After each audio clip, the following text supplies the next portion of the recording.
Assalamualaikum warahmatullahi wabarakatuh. Alhamdulillahirabbil alamin. Allahumma shalli ala Muhammad wa ali Muhammad. Ini video sharing saya yang kelima terkait dengan situasi yang sedang melanda kita sekarang, yaitu wabah COVID-19.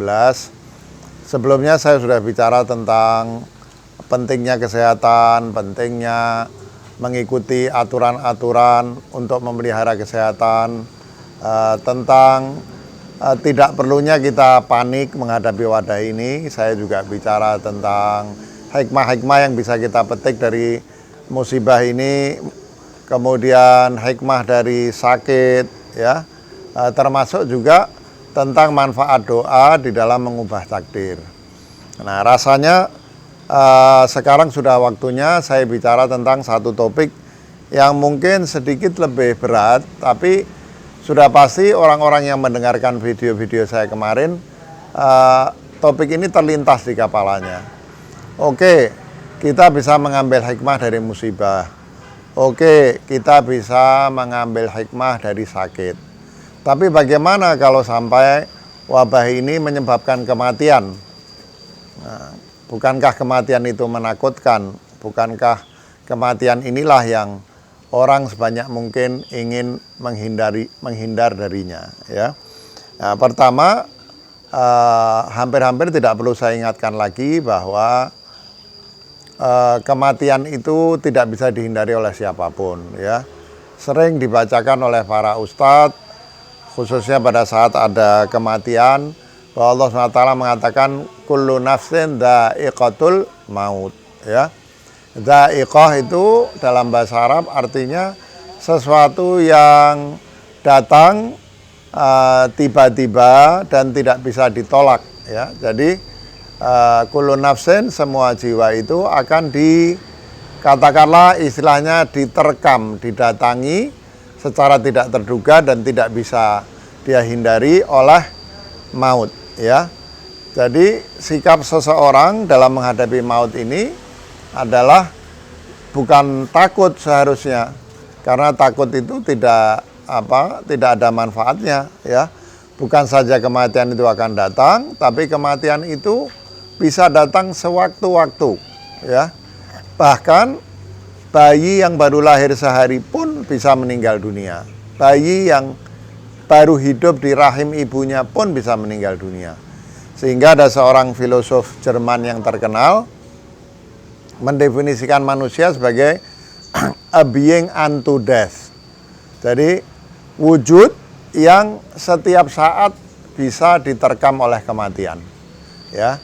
Nah, kira-kira apa yang disampaikan oleh Heidegger, si filosof Jerman ini, merupakan tafsir yang baik dari ayat Al-Quran yang barusan saya baca, yaitu kullu nafsin dha'iqatul maut. Karena itu seseorang yang pikirannya sehat harusnya mampu untuk mengusir ketakutannya akan kematian, tapi kemudian menyiapkan diri, menyiapkan bekal untuk menghadapi kehidupan setelah kematian, ya. Kematian itu sendiri, sebelum kita bicara tentang bekal itu, adalah sebetulnya sesuatu yang alami belaka, ya. Manusia sebetulnya sebelum hidup di muka bumi ini sudah hidup di alam lain, yaitu di alam rahim ibu selama 9 bulan. Dalam keadaan seorang janin yang hidup di rahim ibu itu bisa diduga tidak tahu tentang adanya alam setelah dia dilahirkan oleh ibunya. Bukan saja dia tidak tahu akan ada alam yang dia akan hidup setelah dilahirkan dari rahim ibunya. Bagi dia kehidupan di alam dunia itu adalah satu misteri. Dia tidak tahu apa yang terjadi, ya. Bahkan sebagian orang mengatakan bahwa ketika bayi lahir dan kemudian bayi itu langsung menangis, tangisan itu sebetulnya adalah tangisan ketakutan, tangisan kesedihan, karena dikeluarkan dari satu alam yang di dalamnya dia nyaman, yang sumber kehidupannya dia dijamin oleh ibunya, ya. Suatu alam yang sangat damai bagi dia, ya, dekat dengan rahim ibunya. Rahim itu artinya sifat kasih sayang, ya. Nah, ketika dia keluar dari rahim ibunya, meninggalkan alam yang begitu nyaman, yang begitu damai, ya, dekat dengan cinta ibunya, dia pun khawatir dan dia menangis. Sebelumnya di alam rahim, dia tidak perlu meminta kalau dia membutuhkan makanan, karena makanan itu selalu siap untuk dia sedot, ya, yang sudah disediakan oleh ibunya. Ketika dia lahir, dia kebingungan, dia haus, dia membutuhkan apa-apa yang dia butuhkan ketika dia di rahim ibunya. Tapi kali ini saluran untuk mendapatkan apa yang dengan mudah dia dapatkan di rahim ibunya sudah tidak ada lagi, ya. Nah, jadi sebetulnya berpindah dari alam rahim kepada alam dunia itu juga suatu proses yang kadang menakutkan, ya. Nah, Rasulullah SAW mengatakan bahwa sesungguhnya kematian itu adalah perpindahan dari satu alam ke alam lain, kata Rasulullah, ya. Kematian dalam sebuah hadis dikatakan adalah perpindahan dari satu alam dan ke alam yang lain, ya. Sama seperti kita berpindah dari alam rahim ke alam dunia, ya. Nah, setelah kematian, karena kita belum memiliki pengalaman tentang kehidupan setelah kematian, dan juga tidak ada orang yang sudah mati kemudian bisa kembali menceritakan apa yang ada di alam kematian, maka kemudian kita mengalami ketakutan, ya. Kita mengalami ketakutan, khususnya mengingat bahwa di dalam kitab suci, di dalam ajaran para nabi, dikatakan bahwa ada risiko bahwa kita akan mendapatkan siksaan, ya, baik di alam ruhani ketika nanti ada surga dan neraka, maupun di alam antara yang disebut barzakh, yaitu alam di antara alam dunia dan alam akhirat yang saya sebutkan tadi, ya. Nah, jadi ada kekhawatiran itu. Maka orang yang waras, yang pikirannya sehat, harus berpikir tentang bagaimana caranya di tempat sekarang ini kita hidup di alam dunia, kita punya cukup bekal agar ketika kita nanti berpindah ke alam ruhani, melewati apa yang disebut sebagai alam barzakh atau alam kubur, kita bisa mendapatkan kondisi di mana kehidupan kita di alam barzakh dan di alam akhirat itu adalah kehidupan yang penuh kenikmatan, bahkan lebih nikmat daripada kehidupan kita di alam dunia ini, ya. Rasulullah SAW juga mengatakan dalam sebuah hadis bahwa kehidupan dunia ini adalah ladang bagi kehidupan akhirat, tempat kita menanam yang nanti hasilnya kita panen di alam barzakh dan di alam akhirat, ya. Di dalam Al-Quran juga dikatakan, barang siapa menginginkan pertemuan dengan Tuhannya, maka hendaknya dia beramal soleh, ya. Nah, kita perlu singgung sedikit tentang pertemuan dengan Tuhan.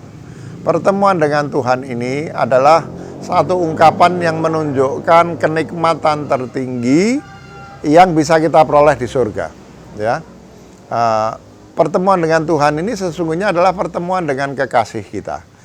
Sesungguhnya apa yang kita kejar di dunia ini lewat harta, lewat popularitas, lewat kekuasaan, apa saja yang kita kejar dan kita anggap menjadi sumber kebahagiaan, itu sebetulnya hanyalah penyamaran dari sesuatu yang kita rindukan, yaitu apa? Mendapatkan cinta.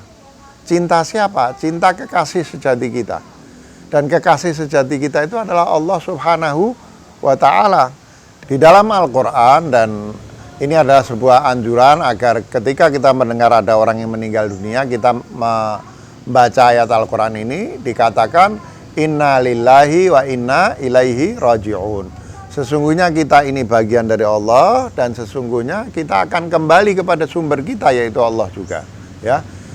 Bukankah di dalam ayat lain Allah SWT mengatakan wa idza sawaituhu wa nafakhtu fihi min ruhi, ya, ketika sudah disempurnakan ciptaan fisik manusia itu, maka Allah SWT meniupkan ruh darinya. Jadi kita ini sebetulnya percikan ruhnya Allah SWT, dan nanti kita akan kembali. Sebagaimana di dalam puisi Rumi, ya, bambu itu ketika dicabut, dipotong menjadi seruling, ya. Seruling itu ketika ditiup menimbulkan suara yang merdu sekaligus sendu. Kata Rumi itu adalah sebetulnya keluhan bagi bambu yang ingin kembali ke kumpulan bambu yang darinya dia dipisahkan. Manusia ini sesungguhnya mengejar dunia, mengejar harta, mengejar kekuasaan, mengejar popularitas untuk mencari apa? Mencari kebahagiaan. Tapi Allah SWT mengajarkan bahwa kebahagiaan sejati itu adalah ketika kita kembali kepada sumber kita, kembali kepada soulmate kita, kembali kepada kekasih kita, yaitu Allah Subhanahu wa Ta'ala. Itulah surga, ya. Allah SWT mengatakan, kalau kamu merindukan pertemuan denganku, kata Allah SWT, maka beramal solehlah kamu ketika di dunia ini. Maka ketimbang ketakutan kepada kematian, lebih baik kita usahakan hidup di dunia ini menjadi khalifahnya, menjadi deputinya, menjadi wakilnya, wakil dari zat yang penuh kasih sayang. Kita selalu mengungkapkan kasih sayang dan berbuat baik kepada banyak orang, ya. Nah, sebagai penutup, tentu para pendengar sharing saya ini juga berharap bisa mengetahui apa yang dimaksud dengan siksa, ya. Siksa itu dalam bahasa Arab, dalam bahasa Al-Quran disebut sebagai adab. Meskipun sebetulnya kata adab itu arti sesungguhnya bukan siksa. Kata para ahli itu maknanya adalah rasa sakit yang ditinggalkan oleh cambukan.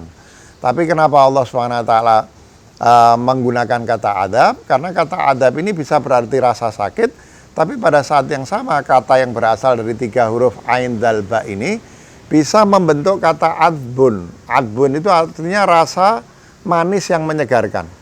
Di dalam Al-Quran misalnya dikatakan salah satu keajaiban ciptaan Allah itu ada lautan, ya, yang rasanya tidak asin tapi rasanya mengandung adab atau adib, yaitu rasa air laut itu bukan asin tapi manis dan menyegarkan.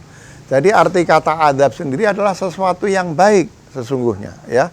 Bahwa itu sakit, tapi sakit itu adalah bagian dari cara Allah SWT untuk memperbaiki dia supaya dia bisa hidup di alam barzah dan nantinya hidup di alam akhirat dengan baik, ya. Itu maknanya adab. Bahkan siksa itu dari bahasa Sanskerta artinya siksa. Siksa itu dalam bahasa Sanskrit maknanya adalah pelajaran, lessons. Jadi siksa itu adalah pelajaran yang Allah berikan kepada orang-orang yang hidupnya tidak sesuai dengan standar orang-orang yang beramal soleh, ya, sehingga dia belum siap untuk menikmati kenyamanan hidup di barzah di akhirat. Oleh Allah diberi pelajaran berupa siksa, diberi pelajaran berupa adab, sehingga dengan cara itu dia menjadi lebih bersih dan mencapai standar untuk bisa hidup dengan nyaman di alam barzah dan di alam akhirat. Dan sesungguhnya siksa ini dalam bentuk lain juga sudah dialami oleh manusia di dunia ini, yaitu dalam bentuk musibah, dalam bentuk bala, dalam bentuk azab juga. Manusia di dunia ini kan hidupnya tidak sepenuhnya enak. Kadang ada musibah seperti musibah COVID-19 sekarang, kadang ada ujian, ya, kadang ada hukuman. Siksa itu adalah bentuk musibah atau azab atau ujian yang Allah berikan ketika kita sudah meninggal agar nilai kita memenuhi persyaratan untuk kemudian Allah berikan surga, baik surga di alam barzakh maupun surga di alam akhirat. Nah, siksa ini harus diberikan oleh Allah karena ketika manusia meninggal, manusia sudah tidak bisa beramal lagi. Di dalam Al-Quran dikatakan orang-orang yang meninggal, yang amal solehnya kurang, mereka meminta kepada Allah agar dikembalikan ke dunia supaya mereka bisa beramal. Tapi Allah mengatakan tidak bisa, di antara kalian sudah ada barzakh yang menghalangi kalian dari kembali ke alam dunia setelah kalian melewati barzakh itu. Karena kita tidak bisa berbuat amal setelah kita meninggal, maka satu-satunya cara oleh Allah SWT untuk meningkatkan nilai kita sehingga kita bisa masuk surga di alam barzakh dan di alam akhirat adalah dengan memberikan siksa atau adab itu, ya. Mudah-mudahan Allah SWT memberi kita hidayah, petunjuk, ya, inayah, pertolongan, taufik, kemampuan kita untuk hidup sesuai dengan apa yang dimaui oleh Allah SWT, sehingga ketika kita meninggal nanti kita betul-betul diterima oleh Allah SWT secara sempurna. Sebagai makna kata wafat. Kata wafat itu artinya diterima secara sempurna. Dan Allah SWT memberikan kepada kita surga, baik di alam barzah maupun surga ketika kita nanti masuk ke alam akhirat. Amin ya mujibas sailin. Demikian, terima kasih. Assalamualaikum warahmatullahi wabarakatuh.